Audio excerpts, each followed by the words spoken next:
여러분 혹시 이런 경험 있으신가요?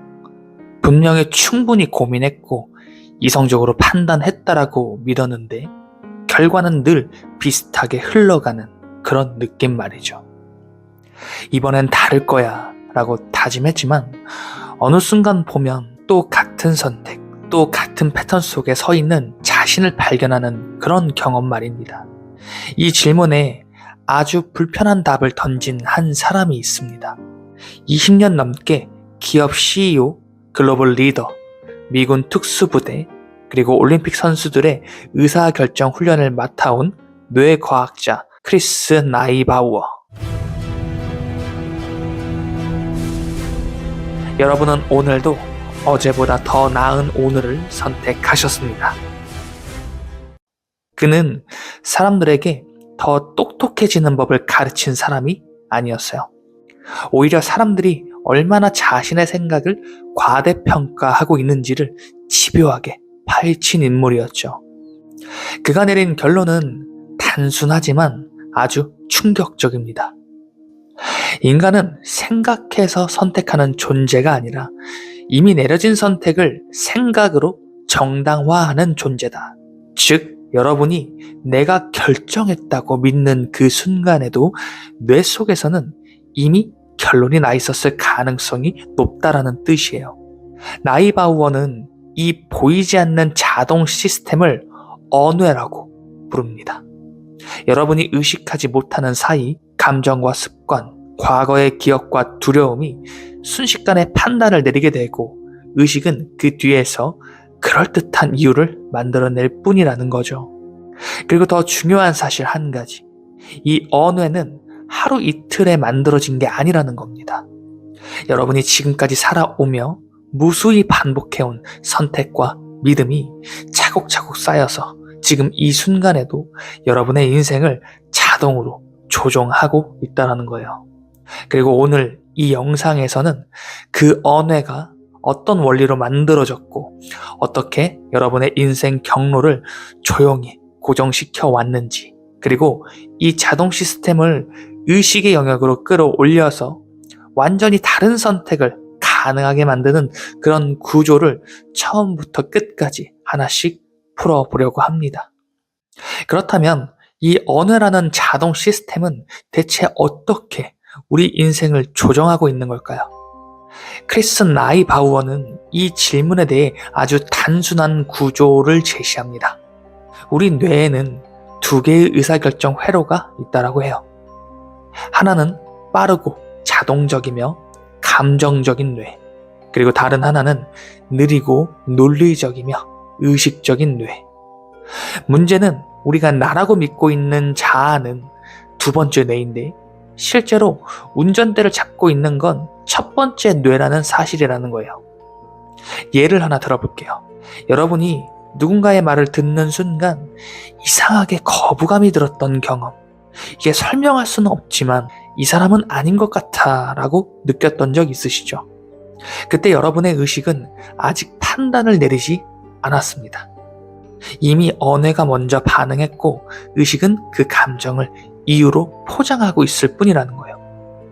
우리는 이 과정을 직감이라고 부르지만 실제로는 과거의 기억, 감정 패턴이 순식간에 계산된 자동 반응이라는 겁니다. 여기서 중요한 질문이 하나 나옵니다. 그렇다면 우리가 믿고 있는 자유의지는 대체 어디 있는 걸까요? 나이바우어는 말합니다. 자유의지는 선택 그 자체에 있는 게 아니라 자동 반응을 인식하는 순간에만 존재한다. 즉, 우리는 늘 자유로운 게 아니라 가끔 자유로워질 수 있을 뿐이라는 뜻인 거예요. 이 지점에서 제가 이전 영상에서 이야기를 했던 차원의 개념과 이 이야기가 정확히 맞물립니다. 우리는 보통 이 현실을 3차원 세계라고 부릅니다. 눈에 보이는 결과의 세계죠. 이미 무언가의 선택이 끝난 뒤에 드러난 현실의 차원이 될 겁니다. 하지만 언어가 작동하는 영역은 이보다 훨씬 위에 있어요. 시간을 포함한 4차원의 흐름, 그리고 아직 선택되지 않은 수많은 가능성의 분기점, 즉 5차원의 영역입니다. 중요한 사실 한 가지. 우리 뇌는 현재만을 기준으로 선택하지 않는다라는 거예요. 이미 경험한 과거의 감정과 미리 예측한 미래의 감정을 동시에 참조해 지금의 선택을 결정한다라는 겁니다. 그래서 아직 일어나지 않은 실패에도 불안해하고 아직 오지 않은 성공에도 미리 움츠러들거나 혹은 설레는 겁니다. 이제 끌어당김의 법칙 이야기가 왜 여기서 등장하는지 이해되기 시작할 겁니다. 시각화가 중요한 게 아니에요. 말로 다짐하는 것도 아닙니다. 감정이 먼저라는 거예요. 감정은 언어에게 좌표를 찍는 행위 그 자체입니다. 이 방향은 안전하다. 이 미래는 익숙하다. 이 선택은 피해야 한다. 그러면 언어는 그 좌표에 맞는 선택만을 자동으로 골라낸다라고 해요.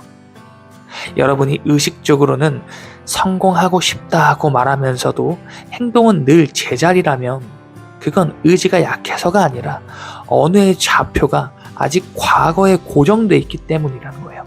자, 이제 카르마 이야기를 한번 다시 해볼게요. 많은 사람들은 카르마를 착하게 살면 보상받고 나쁘게 살면 벌받는다는 도덕적인 이야기로 오해합니다. 하지만 이건 아주 피상적인 해석일 뿐이에요. 카르마는 벌과 보상의 시스템이 아니라 뇌의 학습 구조에 가깝습니다. 누군가를 속이고 당장의 이득을 얻었을 때 언어는 이렇게 학습합니다. 이 세계는 위험하다. 늘 먼저 빼앗아야 산다. 방어하지 않으면 손해본다. 그 순간부터 그 사람의 뇌는 기회를 기회로 인식하지 못하고 관계를 자산으로 보지 못하며 늘 같은 수준의 세계에 자신을 고정시킵니다.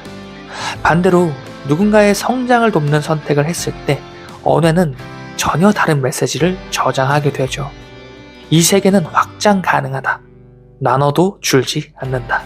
연결은 위험이 아니라 자원이다.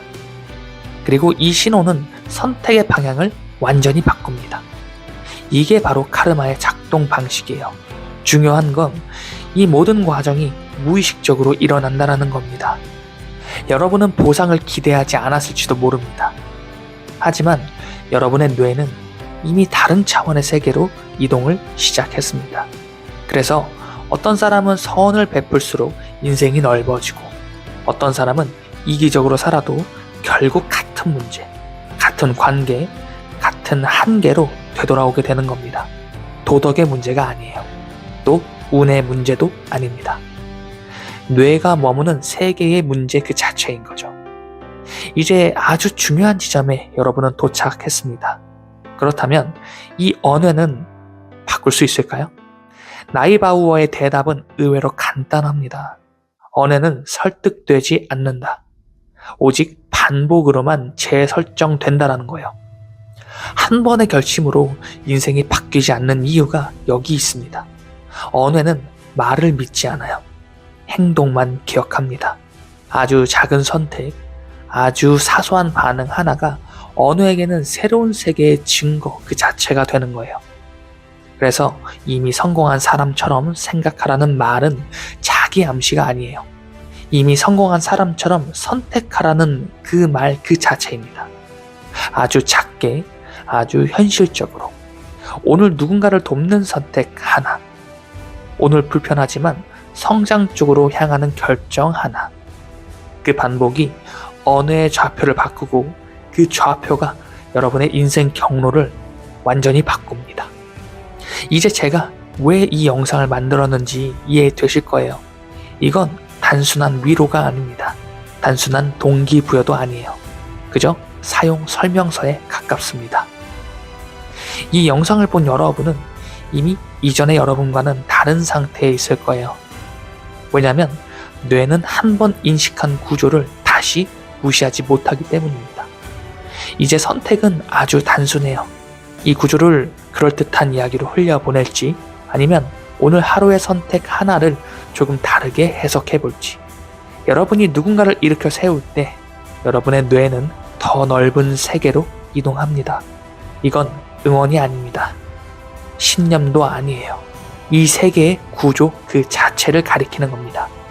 여러분이 말하는 그 성공은 이미 여러분의 언어 속에 좌표로 존재합니다. 이제 남은 건 그 방향으로 자동화될 선택을 하나씩 만들어가는 일일 뿐입니다. 여러분은 반드시 성공합니다. 이건 희망이 아니라 작동 원리 그 자체예요. 여러분은 오늘도 어제보다 더 나은 오늘을 선택하셨습니다. 지금까지 57층 한강뷰였습니다. 영상 시청해주셔서 감사합니다.